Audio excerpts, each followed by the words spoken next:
Get in my chair, Liz. I can't, we can't see.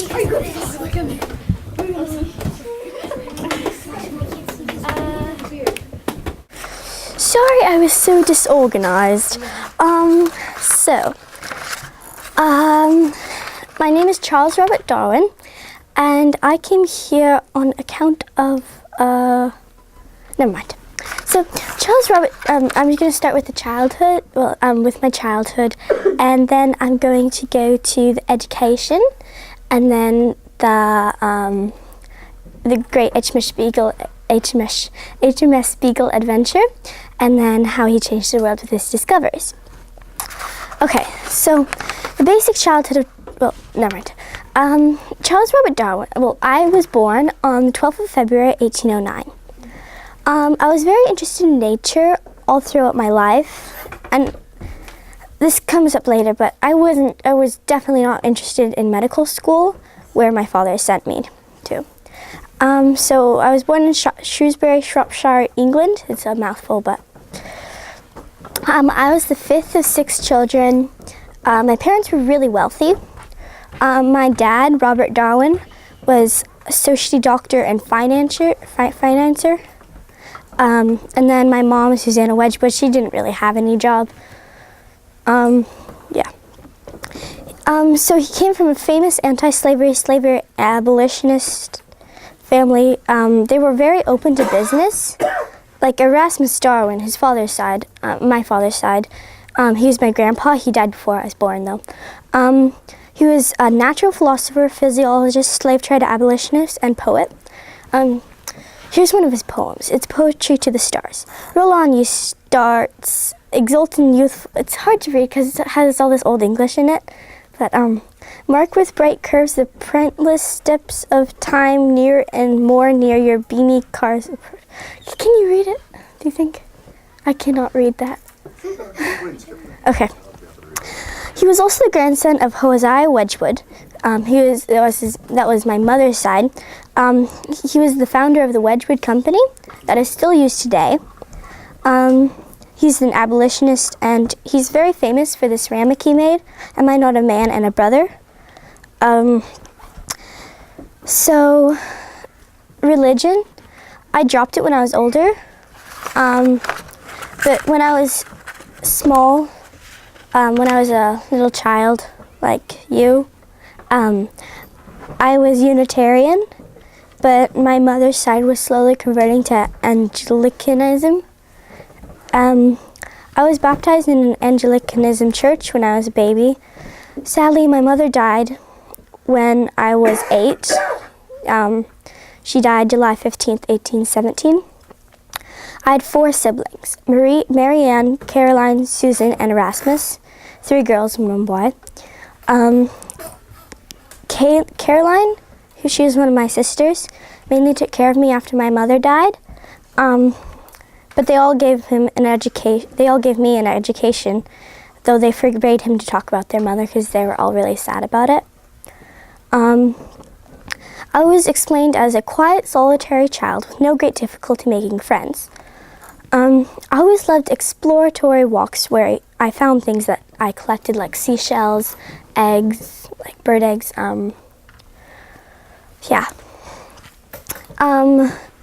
As I got older, collecting became my major hobby. I collected minerals and insects, and then I became a bird watcher. I loved hunting. My father was afraid that I'd become an idle hunting man. As it turned out, hunting was a good skill, what was to come, which was the Beagle adventure, because I needed hunting skills to collect specimens of the different islands I visited. The long, solitary walks became adventures, though he rarely invited anyone. Though I rarely invited anyone, I did invite Erasmus. He was my older brother. He was very close to me, and yeah. My dad, Robert Darwin, wanted me to go to medical school. He said I needed to make something of myself. Like, he wasn't really proud of me just walking around. I went to the University of Edinburgh Yeah. So I'm going on to education now. Okay. I went to the University of Edinburgh on October 1825 for the study of medicine. My brother Erasmus was there too for hospital study. We lived at 11 Lothian Street, which was right down the street from Edinburgh. Yeah. I listened to all the lectures, but I really didn't like them. I was very sensitive to the sight of blood. Later, he regretted not learning dissection, but he learned it anyway later. I really didn't like operating on people, especially children. I didn't like the brutality of surgery before anesthetics. It just was kind of brutal without anesthetics, because they would be awake when their surgery was happening, and yeah. Me and my brother Erasmus really loved the library. I read Boswell's Life of Johnson and A Naturalist's Companion by George Graves. So I was really interested in being a naturalist, even though my dad really wanted me to become a doctor. I learned taxidermy for $1.50 for an hour every day for 2 months. I learned it from a freed slave, John Edmonstone. I really liked him. He was kind of happy, and he was really happy because he was a freed slave, but yeah, he was beat and everything. In my second year of Edinburgh, I became an active student in clubs for naturalists. I was encouraged there to become a naturalist. My dad was mad that I didn't become a physician, so I enrolled in the University of Cambridge, which is, to become a mathematician, getting there at the 26th of January, 1828. I loved beetles, and I really liked collecting them. And I really liked collecting them with my older second cousin, William Darwin Fox. We were really good friends. So when my father became sick, I went home, and then I returned to school for exams and passed them, though not, yeah. I formed the Gourmet Club, which is called the Glutton Club behind my back, because we ate with my friends and I. It was kind of like a celebration for passing the exams. So we ate really outrageous foods like owl and mice and stuff like that. Eventually we stopped eating them after we ate like a hawk or something. At the final exams, the very final exam, I passed 10th out of 178 doing the ordinary degree. So here's the Great HMS Beagle Adventure, which is one of the things I'm famous for. I'm also famous for the theory of evolution, but I didn't really want to do my topic on. Yeah. So I was invited to come on the HMS Beagle. If you're wondering what HMS stands for, it stands for Her Majesty's Ship, because the person who reigned at that time was, as was called Her Majesty because she was a woman, I guess. It could be his or her, depending on who was on the throne at that time. So the voyage started at the 27th of December, 1831, and lasted 5 years. So 1831 to 1836. It was reported that no man fell overboard, no serious illness, no accident of consequence did happen, in quotes, because I got that from a journal. So it was a really safe journey. I knew how to dissect marine invertebrates, finally. So the captain of the ship was Captain Fitzroy. He was really superstitious, And I later found out that I nearly got excluded from the voyage because of the shape of my nose. No, yeah. So he went to a lot of places like St. Jago, Rio de Janeiro, Maldonado. So he mainly went to Brazil, and he's famous for the Galapagos journey because he found out, here's some pictures of the Galapagos finches. He's really famous for them because he saw that on different islands, they, if you want to see them, I have 5 copies, but here.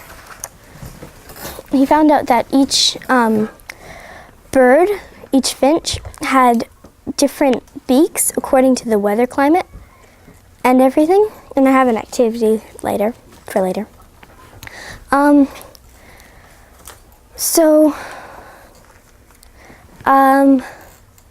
They're all the same copies, so you can just, I don't know, pass them along.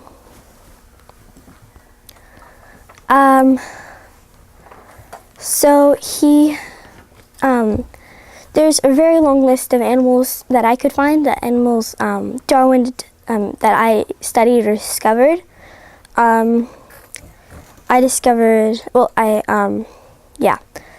So there's a very long list, and I don't think I'd read them all because I'd really bore you to death and everything, because it's a very long list.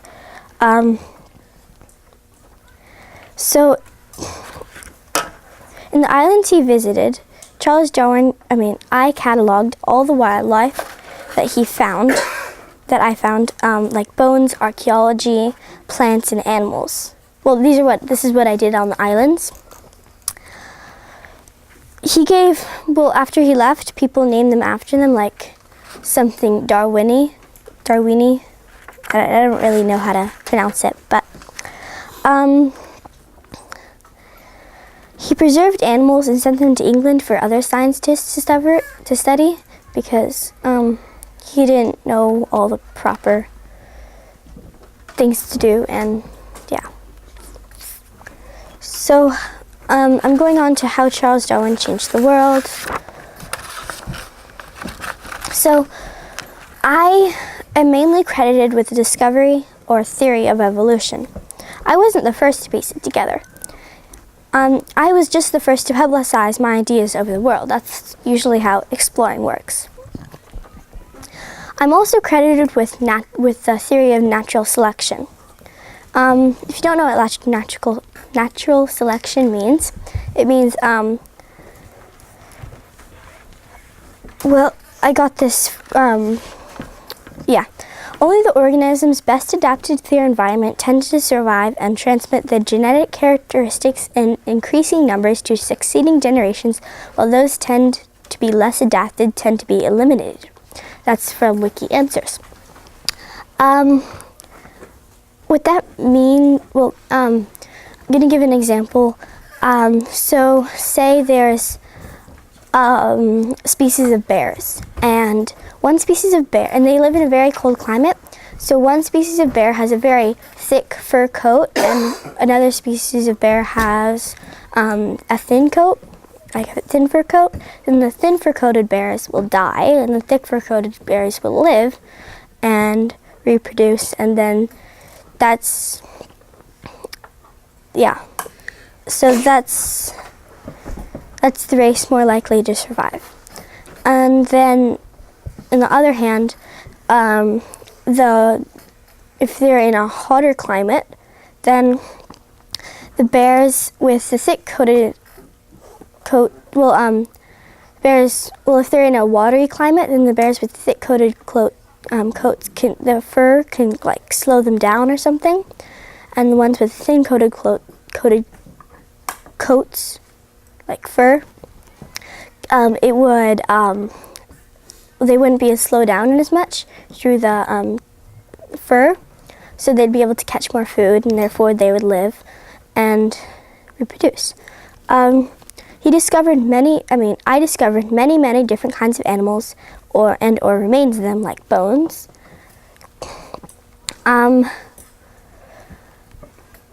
An animal can change behavior according to the environment, such as eating different foods, but cannot change its genetic characteristics.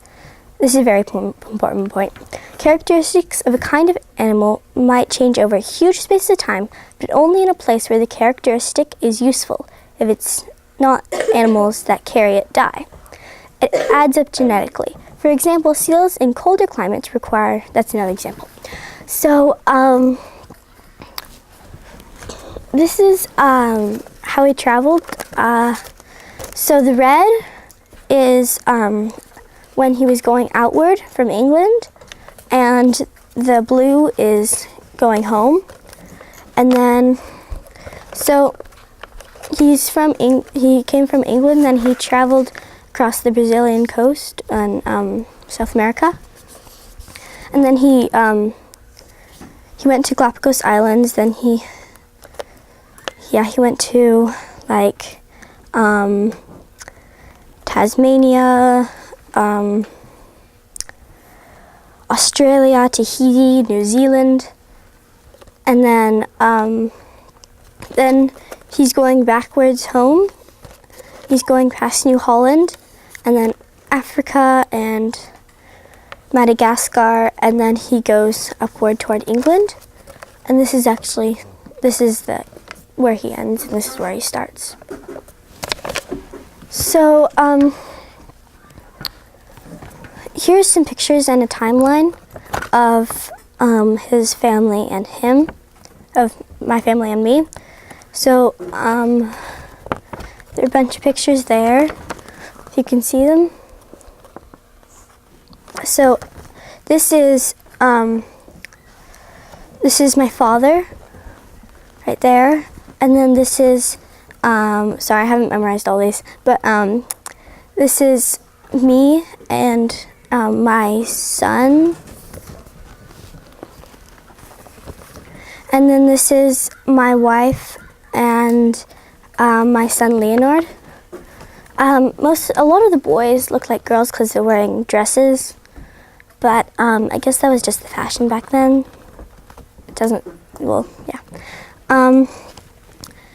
This is Erasmus Alvey. That was probably one of his friends, with a bunch of Charles Darwin's sons. And then this is his son again. This is his brother right there. And then this is his daughter. Then this is his daughter again, another daughter. And this is another son. And then here's the family tree. It's probably, you can't really see it all, but there it is. And then I have some more pictures. This is Darwin's class card from Edinburgh University. Well, this is mine. Yeah. So, yeah. This is my study at Down House in Kent. I didn't talk about it much, but yeah. And this is the greenhouse in which my experiments and observations were made. And then this is my wife, Emma Darwin.